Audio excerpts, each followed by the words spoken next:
Bem, pessoal, nesse vídeo 14b, nós vamos falar de sacrifícios rituais. É um tema bastante interessante, sempre com análise pela psicologia analítica, né? Eu tenho certeza que vocês vão gostar. Os sacrifícios rituais, eles estão presentes na religiosidade humana desde o princípio ancestral. Sacrifícios humanos, eles eram ocorrentes em várias culturas e religiões da antiguidade. Os deuses sempre exigiram o seu lugar na dinâmica psíquica e social humana, e este lugar era bem demarcado através dos sacrifícios, em que o homem deveria dar de bom grado uma oferenda à divindade. Podemos dizer que o sacrifício de um ser vivo, humano ou animal, afirmava a realidade de que toda a vida pertence a Deus, inclusive a vida do oficiante e da comunidade. Com essa ideia, se torna uma verdade comungada o que decorreu, que foi o sacrifício de uma vida em lugar de outra. Podemos tomar um exemplo, o sacrifício de Isaque, por seu pai Abraão, narrado no livro de Gênesis, no capítulo 22, onde Javé havia pedido um sacrifício, o filho único e tardio de Abraão, que não deixava de cumprir a ordem de Deus, mesmo com dor e sofrimento. No exato momento do sacrifício, o anjo do Senhor abradou dos céus e impediu o sacrifício humano, substituindo Isaque por um carneiro que estava preso em um arbusto ali perto. Do ponto de vista simbólico, essa narrativa traz a passagem do sacrifício humano para o animal. Durante toda a narrativa das obrigações cerimoniais ditada por Moisés no livro de Levítico, nós vamos encontrar os holocaustos oferecidos a Javé, seja para remissão de pecados, para celebrar uma festa litúrgica ou em, digamos assim, oferta pelo nascimento de alguém. Além disso, essa proibição de se comer a gordura e o sangue dos animais se deve ao fato de que estes elementos constituintes da vida pertencem somente a Deus e a mais ninguém. Nas obrigações citadas pelo Levítico, no capítulo 16, há uma cerimônia de expiação de pecado em que são necessários um carneiro e 2 bodes. O carneiro e um dos bodes eram sacrificados e o seu sangue aspergidos no altar de Javé pelo sumo sacerdote, ao passo que o outro bode recebia a recitação dos pecados do povo e era enviado ao deserto para que morresse. Este era o bode emissário ou então o bode expiatório. Estes sacrifícios, eles alcançaram o tempo de Jesus, que por conta de seu nascimento, José levou o seu primogênito para o consagrar no templo. Este ritual incluía a oferta de animais, e como José era pobre, poderia, segundo a lei, oferecer um par de rolas ou de pombinhos. Isso está em São Lucas, no capítulo 2. O cristianismo traria nova luz ao símbolo do sacrifício ritual, que nessa nova visão dar-se-ia pelo sacrifício do próprio Deus na pessoa de Jesus Cristo. E este passaria a ser o Agnus Dei, o Cordeiro de Deus que tira o pecado do mundo. Porém, na instituição da comunhão, que está lá em Mateus capítulo 26, literalmente Jesus afirmou a necessidade de que os seus seguidores comessem de seu corpo e bebessem de seu sangue nas representações do pão e do vinho. A missa católica, ela revive o sacrifício do Cordeiro de Deus e com o dogma da transubstanciação, que a comunhão torna-se literalmente antropofágica. Acreditamos não haver nenhum constrangimento quanto a este fato, pois só comunga intimamente da natureza de Cristo quem o recebe vivo dentro de si, simbolicamente, né, comendo, digamos assim. Ele morreu em nosso lugar. E para isso, como é que eu vou dizer para vocês assim? Bom, como ele morreu em nosso lugar, e para que isso, digamos assim, seja realmente válido, é necessário compartilhar da sua vida. No âmbito de alguns segmentos protestantes, como já mencionados, o aporte racionalista da fé não oferece vivência simbólica tão profunda, visto não ter o dogma, né, da transubstanciação. Ainda no Levítico, nós vamos ver a indicação de oferta de manjares, que constituíam em oferecimento de alimentos como farinha e azeite. As ofertas a Deus também se constituíam de frutos da terra, da lavoura, como a festa das primícias. Isso está em Levítico capítulo 23. O sacrifício de uma vida, na afirmação de que toda a vida pertence a Deus, consiste em uma afirmação constante do devido lugar do homem no cosmos. Se um indivíduo nasce e mantém-se vivo, é devido às forças criativas da natureza, seja de criação ou de gestação, bem como de manutenção desta vida ao longo do tempo. Para que se mantenha essa vida, há a necessidade de se destruir outras vidas através de alimentação. A vida se alimenta de vida. No entanto, a vida, em um sentido mais amplo, ela vai além do controle humano e engloba todos os seres, inclusive o próprio ser humano. A relação de doação voluntária a uma divindade estabelece a justa medida e distancia o ego pessoal da inflação e arrogância da consciência.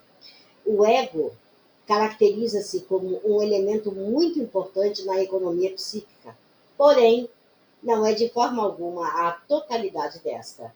A oferta de sacrifícios, seja na forma de reconhecimento de instâncias maiores ou de substituto, ao mesmo tempo que formam um anteparo de defesas de forças destrutivas do self, restabelecem o eixo ego-self, de onde provém esse alimento psíquico da consciência, mantendo a homeostase entre consciente e inconsciente. Então, esse sempre é esse eixo.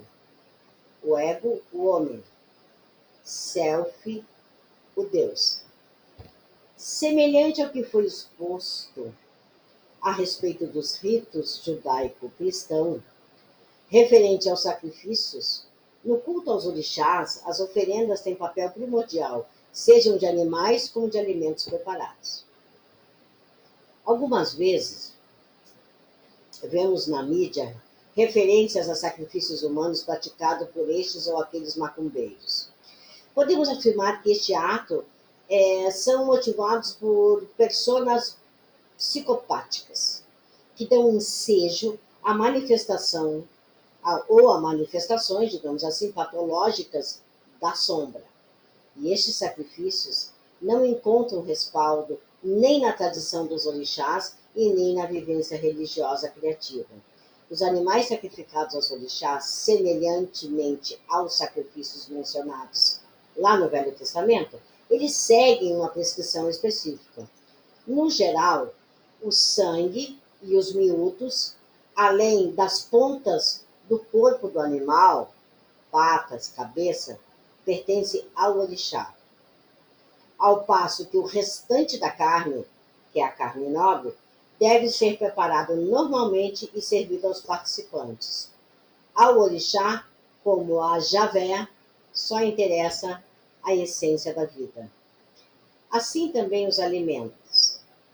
Vamos lá, o ipeté, o amalá, o acarajé, Eles são oferecidos e depois da oferenda ritual.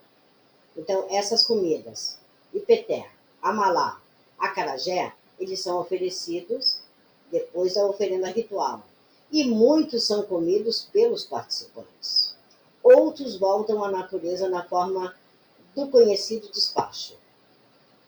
Há algumas oferendas que todo animal é despachado, mas estas especificidades não vai caber nesse assunto aqui.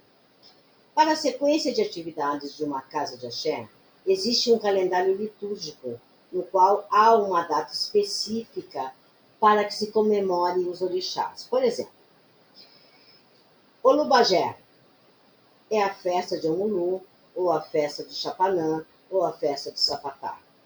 Águas de Oxalá, fogueiras de Xangô, festa das Iabás, que são as deusas.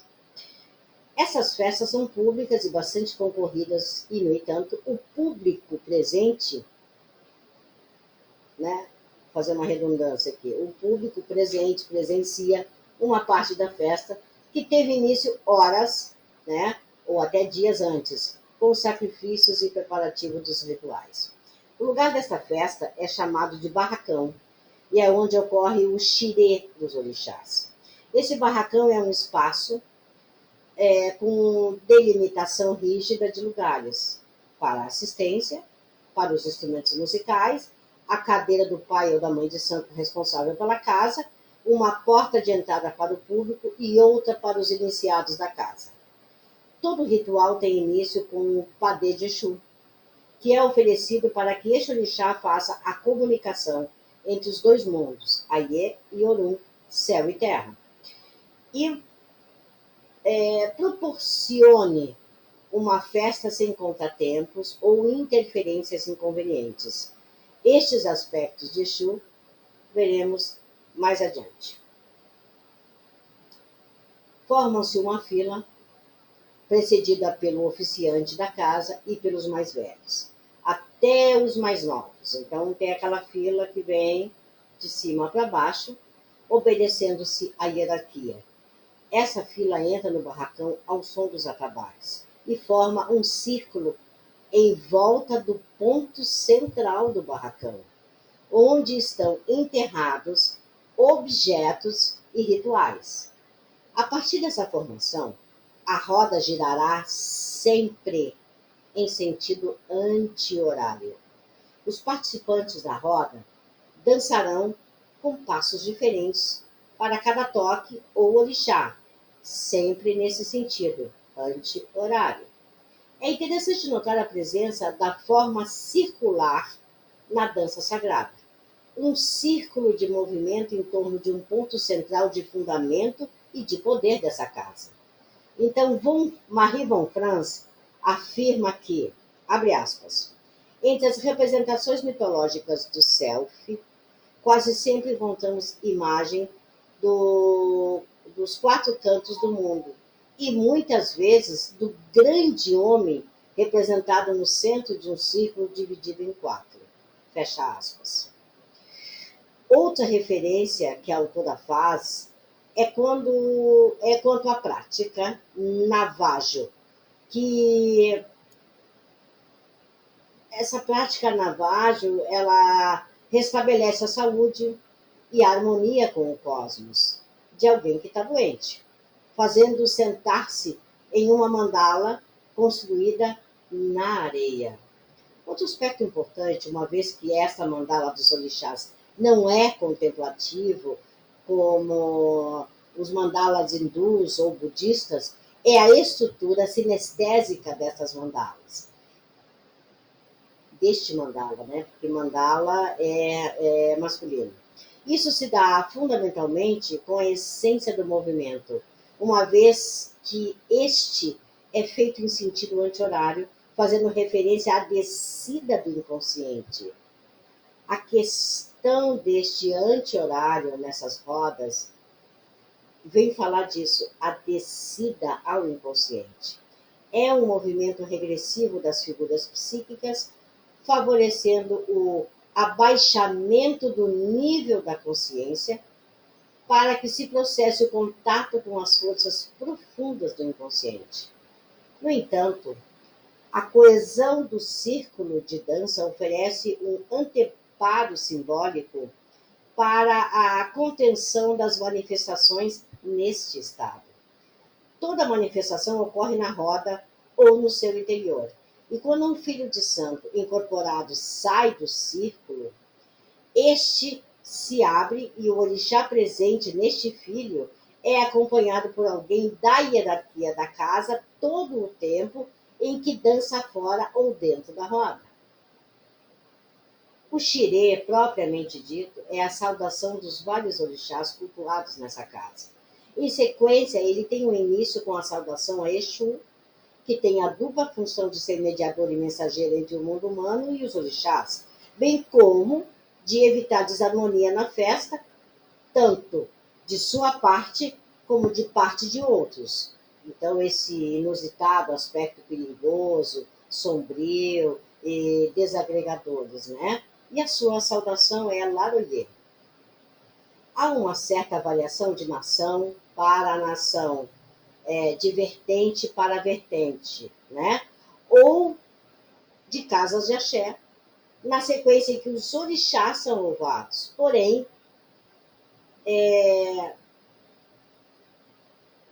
apresentamos então uma forma utilizada em uma roça de nação de Queto, lá na cidade de São Paulo.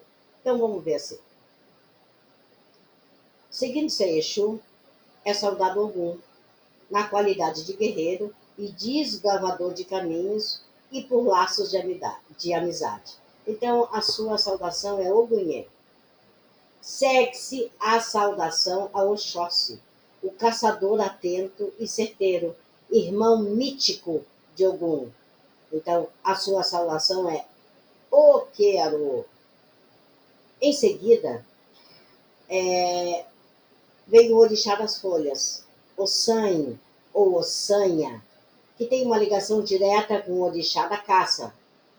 Então, a sua saudação é Eu. O próximo é o orixá ligado diretamente às forças telúricas e ancestrais, originário do Daomé, Obaluaê, Chapanã, Sapatá, Deus temido e venerado da doença e da cura. A sua saudação é Atotô.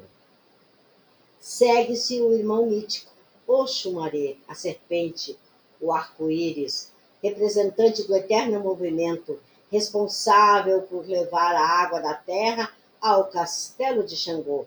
O próximo orixá a ser saudado. Então, a sua saudação é Aromoboi ou Aroboboi. Já Xangô é o juiz imparcial e passional, senhor do raio e do trovão, e a sua saudação é Caô Cabiecílio. Acompanhando Xangô vem suas 3 esposas, Yansan, deusa voluntariosa e detentora do poder sobre os ventos e tempestades, além do domínio sobre os mortos, os Eguns, e a sua saudação é Reparrei. Obá, deusa guerreira e viril, porém irrealizada no amor. A sua saudação é Obaxire. Oxum, a mais faceira e feminina, materna e até afetiva, no entanto sagaz e melindrosa. A sua saudação, ora ieieu. O próximo orixá é Euá, deusa virgem e seriosa, que também está ligada aos mortos e à água doce. A sua saudação é Ri-Ró. O próximo orixá é Iemanjá. É a próxima louvação que se faz, a grande matriarca e senhora dos mares, que mantém relação materna com praticamente todos os demais orixás. Sua saudação é Odoia. Após a mãe Iemanjá, obviamente, vem a saudação de Logunedé, filho de Oxóssi e Oxum, e que apresenta aspectos de seu pai e de sua mãe, combinados automaticamente e alternados nas épocas do ano. Sua saudação é Logum. Segue-se Nanamburucu, a idosa, deusa das águas paradas, lagos e pântanos, mãe de Obaluaê, Oxumaré, e preside os segredos da morte e do renascimento. Sua saudação é Saluba, ou Saluba Vovó. Os próximos e últimos a serem adorados são Oxaguian e Oxalufã, respectivamente Oxalá Novo e Guerreiro, e o Oxalá Velho e Sábio, considerado o pai de todos os orixás. E a sua saudação é Epababá. O xirê apresenta-se como uma forma ascensional de símbolos.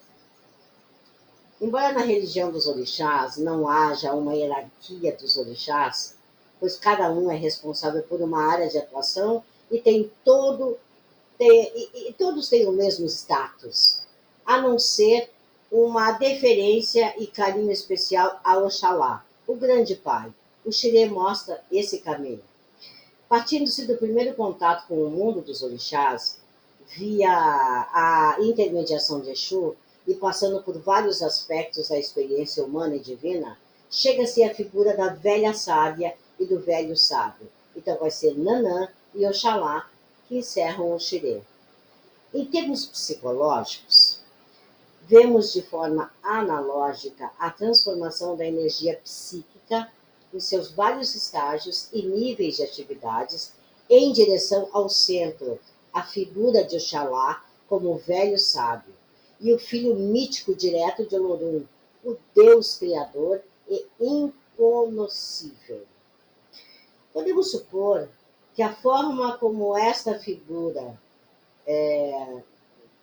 como está figurado, digamos assim, o xirê, considerando o seu ponto de partida e de chegada, sempre Exu e Oxalá, respectivamente, seja uma figuração ritualística do processo de individuação. Então sentimos-nos, né, que começa esse processo de individuação, dentro desse contexto dos xirês, ele vai dar início, obviamente, lá em Exu, que é o que abre o caminho ao mensageiro, e termina no velho Oxalá.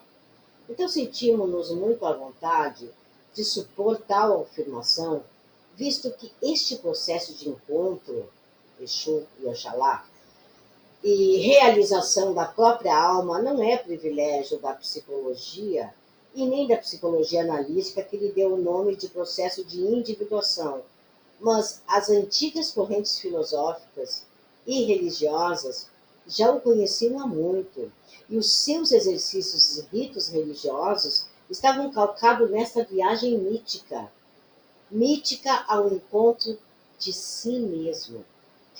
Para finalizar esse vídeo, vamos comentar sobre o processo de comunicação com os orixás. Isso se dá através de práticas divinatórias, que pode ser o jogo de búzios, ou o jogo de Odu, ou de Opeleifá. Todos esses sistemas valem-se de processos de sincronicidade muito bem descritos por Jung, em que um evento material ocorre em correspondência significativa com elementos psíquicos num contexto de tempo, de espaço, e que não apresentam correlação causalística aparente. Este processo é presidido por Ifá, divindade do destino e da adivinhação, ligado diretamente a Orunmilá, o Deus Supremo, o profeta, e que dirige os destinos dos homens e dos orixás. Podemos dizer que as leis de Fá estão acima de todos, pois há mitos em que os orixás eles devem se submeter a essas leis, recebendo consequências danosas quando não fazem. E Fá representa a lei cósmica, abrangente e soberana. Podemos dizer que representa, em termos psíquicos, as leis de homeostase, e economia da energia psíquica, que põe em movimento e regula todo o sistema. E, além disso, fornece o sentido e significado para a vida psicodinâmica, uma intenção do inconsciente e a sua meta. Ifá, ele é procedente direto de Olorum e representa essa energia psíquica que emana diretamente do céu. É a ação e ordenação ativa dessa coordenação desses processos psíquicos. Então, a partir de aqui, a partir desse vídeo, né, nós vamos fazer um breve estudo dos aspectos míticos dos orixás e suas correlações com a nossa psique individual. Vai ser muito interessante. Aí vai passar a ser o mundo mítico dos orixás. Eu espero que vocês gostem e vamos depois para o próximo vídeo. Um forte abraço.